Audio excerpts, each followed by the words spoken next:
In today's video, we're going to explore a lesser known yet fascinating stretch of Route 66.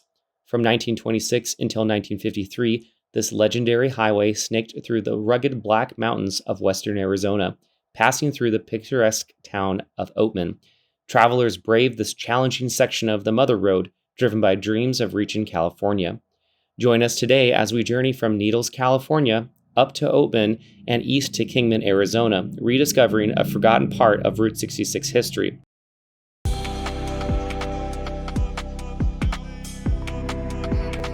Hello and welcome to another episode of the Bad Ideas Garage. My name is Steven. I'm with my cousin Dalton. We're in Needles, California. You might be wondering why we're in Needles, California. Well, I kind of realized that in that epic Route 66 trip that I did last summer, you can take a look at those videos here, and here on my channel, that I had not done one last section of the highway. And so when I came down to Las Vegas, I'm like, hey cousin, do you want to hang out? Do you want to go drive to Oatman, Arizona? And you said? Absolutely. Let's do it. And I said, it's going to be at 5 o'clock. And you said? Okay. Okay, so that's why we're here. It is still very early here in Needles, California. We're going to go and cross over the border over in Topic. So Topac is where I'm going to be crossing over. We have a little bit of section of Route 66 to do from here. It's going to be lots of fun. And part of the inspiration for this is the movie Cars. And so a lot of the trip that I did last time was looking to see where all of those landmarks are. It's a particular scene from the movies Cars that there is a winding road that goes down So, Dalton, are you ready to go? Let's do it. All right, so we are going to be heading south over the Arizona and California border, and we'll check in again once we get down there. Starting right downtown in Needles, California, even though it's one of the hottest places in the US, on this particular day it was actually quite pleasant. I absolutely loved exploring the area right around the iconic El Garces Hotel. This was built in 1908 and it still stands today as an Amtrak stop, an intermodal facility, and an event space.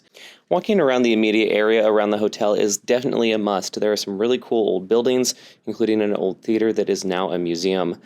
Heading south out of the town, there's a cool borax wagon that explains a little bit of the history of the economy back in the day, and some old derelict Route 66 buildings as you head south towards the Arizona border.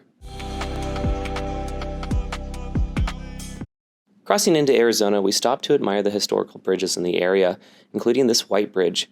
It was originally built in 1916 and at one point was the country's longest bridge, and it served Route 66 until 1947.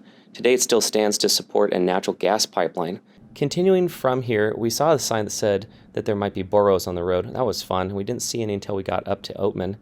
However, we were soon greeted by these stunning Black Mountains. This might be my trip highlight. There were vast, incredible sweeping views of the area, and it's really hard to capture the beauty. The very quiet and sleepy road was also very fun to drive, and we just took our time heading up to Oatman from here. There's a lot of campers around, but again, it was still very early in the morning, so it was effectively just us out there. So, Dalton, there's a lot of people on this highway. Look at this. This is amazing. Our trusty steed is doing okay. Okay. It's mom-in-law. It's mostly still on the road. Is that pavement? I don't know. It's paved. Okay.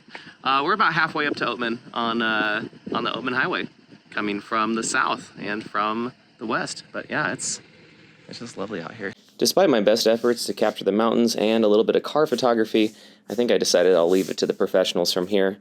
As we approached Oatman, the road started to narrow and climb pretty significantly in elevation, and the views were just, again, so stunning. In addition to the awe-inspiring natural beauty in the area, this is also matched by the impressive engineering that it must have taken to build the highway through these mountains back in 1926. This initial alignment of Route 66 lasted until 1953, when the highway was moved down, south, and around the mountains instead through the town of Yucca.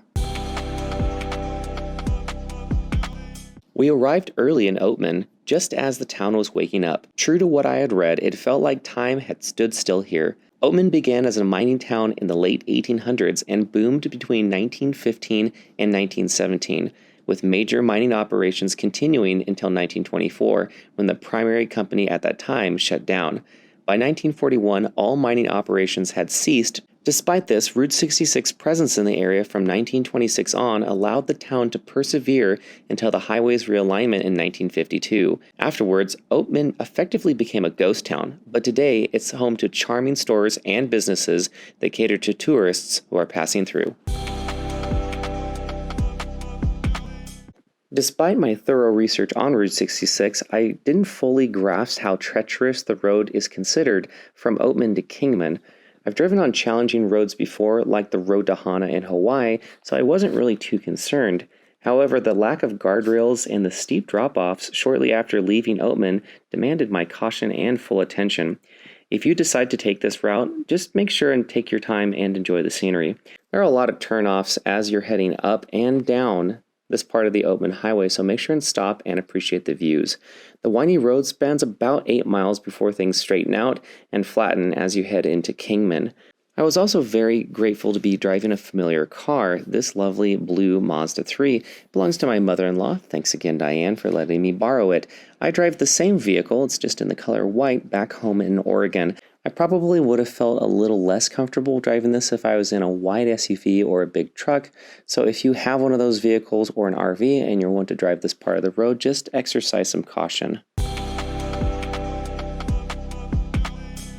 We finally arrived in Kingman, and my first order of business was to go grab some breakfast at the delightful Mr. D's Diner that's conveniently located across the street from the Arizona Route 66 Museum. That's a museum that I really wanted to visit. The delicious food and charming atmosphere was really a nice conclusion to the day.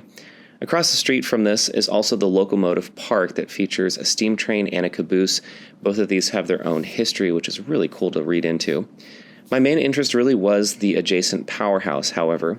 The powerhouse has its own fascinating history. It was originally built in 1909 to generate power for the area, and it did so until the Hoover Dam came online in the 1930s. In 1984, there was a group called the Powerhouse Gang that led the preservation efforts, and by 1998, it opened up as a visitor center. Today, it's a full-fledged museum that offers wonderful exhibits of local history. My particular interest was downstairs, where there's an entire exhibit dedicated to electric cars, which makes sense because this building originally generated electricity. Some notable examples of artifacts include golf carts that were owned by Willie Nelson and Waylon Jennings, an early version of a neighborhood electric vehicle, a Porsche EV, a Tropico Roadster, a Tesla Roadster, a Detroit Electric, and this really cool Grumman's EV racer. There's definitely more to Kingman, and I wish that we had more time, but unfortunately Dalton's truck actually got stolen when we were coming into town, so we had to get going. But because my in-laws live so close, I'm confident that I'm going to be back to explore more in the future. That's our video for the Bad Ideas Garage and our adventures on the Oatman Highway, and we hope that you check out our other Route 66 videos, our car reviews, our how-to videos, and our other projects. I'm still working on that 1982 Porsche that maybe you saw on some of our YouTube shorts, and I have to figure out how to put the motor into proper time because it kind of sort of caught on fire yesterday.